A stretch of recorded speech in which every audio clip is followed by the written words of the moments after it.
schon gesagt, wegen der Sachen. Ja. Hat schon gesagt, Sachen wegen Lagern. Das hier Seudah is nicht getreten. It is not exaggerated because you have a witness. Aber von Bliemann, auch gewesen in Lage. Ich in der Lage jedoch, solange das wie ich bin gewesen, hast die Lager sind nicht alle gewesen selber, aber doch. Der Lager wird nicht gewiss. We didn't know anyway. We went up in Auschwitz or another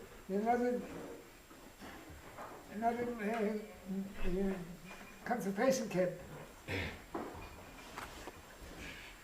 So I have to say already a few times I mentioned it. I have to mention how we were liberated with God's help.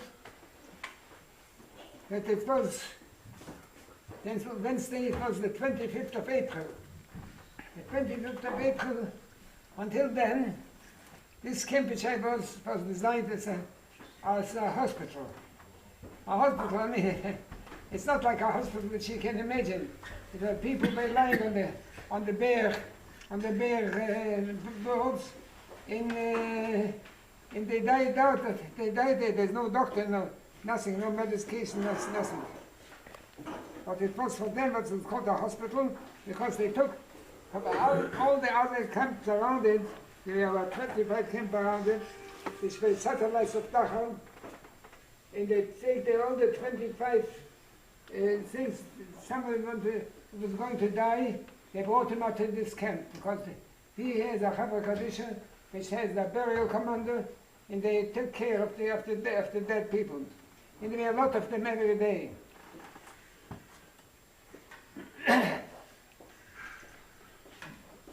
On the 25th of April, 1945, and it was, until then, people lie down, sick people, most of it were contagious sicknesses, and diarrhea,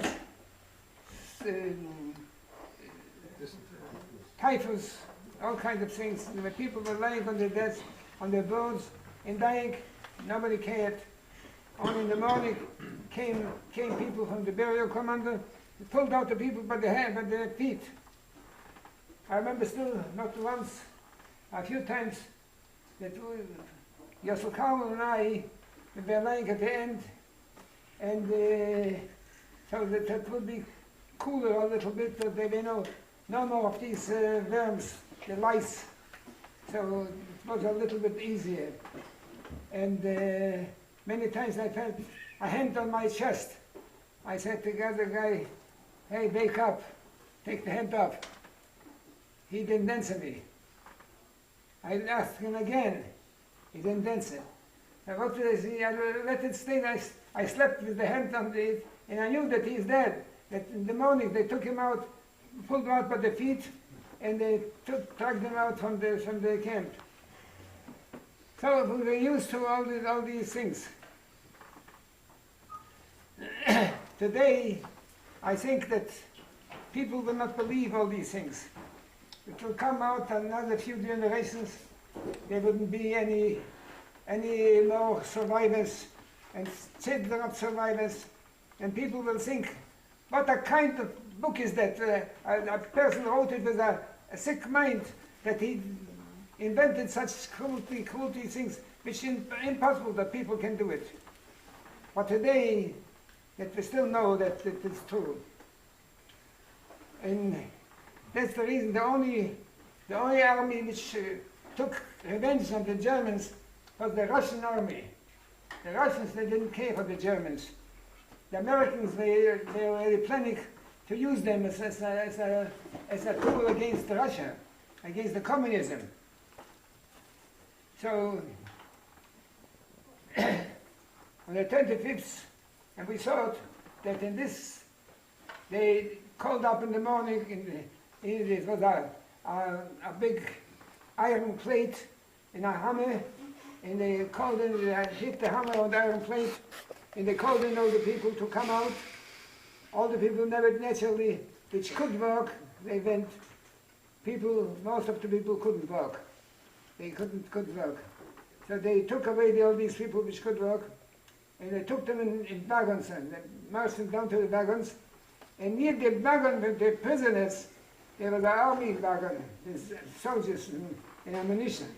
And so they thought, the Germans thought, that because the prisoners are on this train, so the Americans and the others are not going to bomb the train, so they can save their own people.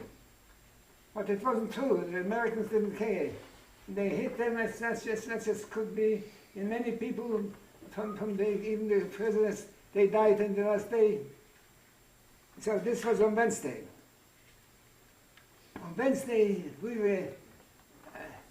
were hiding, still in the block, and covered ourselves on the boat, covered ourselves with blankets and schmattis, all kind of things. So I went out and I took the light, which was tore it down so that they couldn't see at night. And so they came in a few times. They were scared also, because if they go in the dark, they don't know what's awaiting them. They could have a death trap. So, so we stayed overnight there, and the morning we went out. There's no German, no sort of Germans, and all the big watchtowers were empty. So we said, "God to God, Baruch Hashem, that we are liberated." And the wires, the barbed wires around it, they are torn in many places.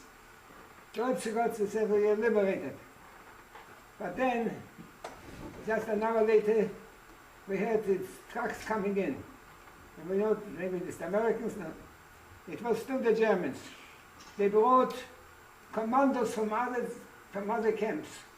And most of it were Polacs, Hungarians, Romanians, and some on Ukrainians. And they took all the people which they could catch, they hooked them up, and they put them on trucks to take them away. I was together with Yisroel Carmel, and a few times we were picked up by hand and by the feet and thrown on the truck, but God said that we rolled down. We couldn't jump, but we rolled down, we fell down on the ground, and so, and then we went back to the same camp, to the same block, to hide. It was midnight already, and we heard the roll call, calling all the workers to go. So, let's go to the event already now. The Americans are coming, because these rockets went over our heads from one side to the other side. And it was as light at night as during the day. The Americans, they throw these fire bombs. No, but for safety's sake, we had somebody stay outside, and we shouldn't sleep, so we should watch if no Germans come in. About 8 o'clock in the morning,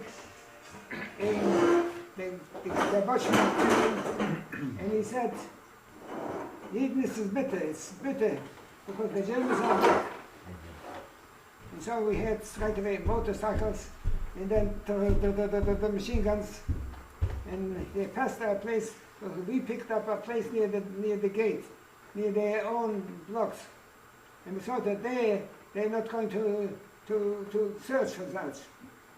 Anyway, we lay down there for about an hour. They went in to the back of the camp, and we heard shooting all the time, and screaming. So we couldn't do anything. We tried. We thought already that we are also lost. Finally, they came in our block, and they looked at there. And one side was the door, the other side was the window. And behind the window were they dig out the ravines to bury the dead people. And so they came in, they started to shoot. Somebody got up there, he said later, he survived. He said that he wanted to put on tefillin. That's a stupid thing to put on tefillin in such a danger. show them that they are still here. So anyway, he survived. So we were lying back again, and we waiting for our turn. Finally, it was our turn.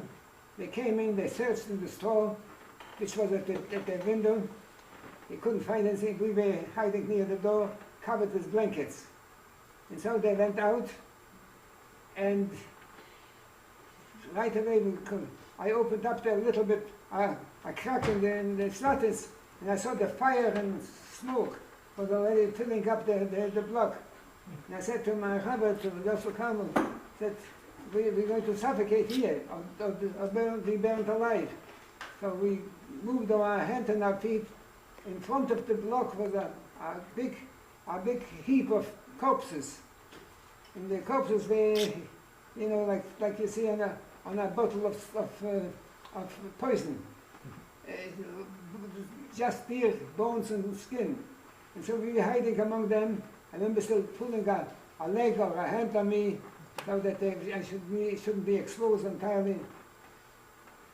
So it took a little bit later, and we heard people crying. I had a roof there was there, and he cried, Wasser. I couldn't help him because if we got up, we also could be shot. So we had to run out of the block because it's all on fire and smoke. And so we were hiding among these corpses. Finally, they went away, but we were not sure still that they don't come back. So there was one building which wasn't burned. It was the kitchen. The kitchen wasn't burned because it was made of bricks. It wasn't just wood. And so we said that we were going to hide in the kitchen. So we went. I tried to hide under the boards. I saw a pair of shoes. I said, oh, I need some shoes. I tried to take off the shoes. There was a guy pulled out a guy. They were still hiding also there. And he had a pair of shoes. Okay, we went back and we tried to hide as much as we can. And we were still anxious to know if they are coming back or not. Later on came a group of people which were liberated and they were healthy. Still, they brought a bag of flour. A bag of flour which they took it out from the kitchen there, from the fair house, and they said, here, you can make something.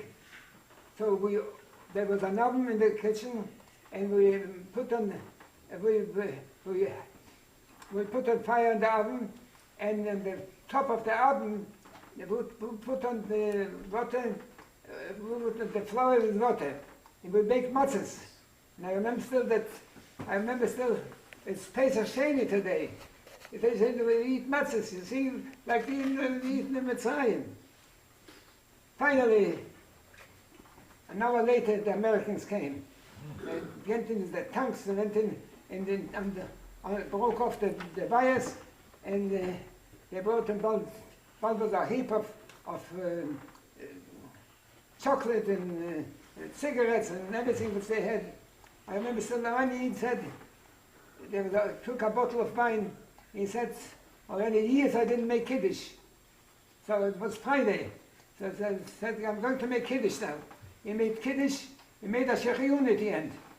And he said that this is the time that we thank God. The Shechiyun means a Shechiyun.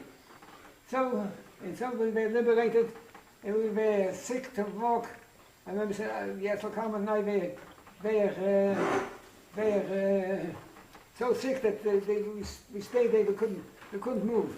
So the Americans came and took us to a farmer there. The farmer wanted to give us to eat, and I said I can't eat anything, because I ate raw potatoes before. My stomach was so hard. And so what do you want? I said I want a bath. And the farmer, he had a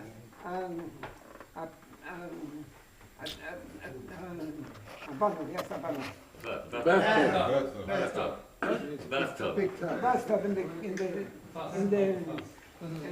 the stable, and so he put on hot water. I went into hot water. Everything was aching me from these bites, from these lights. I threw away all my sore clothes, and they could walk by themselves.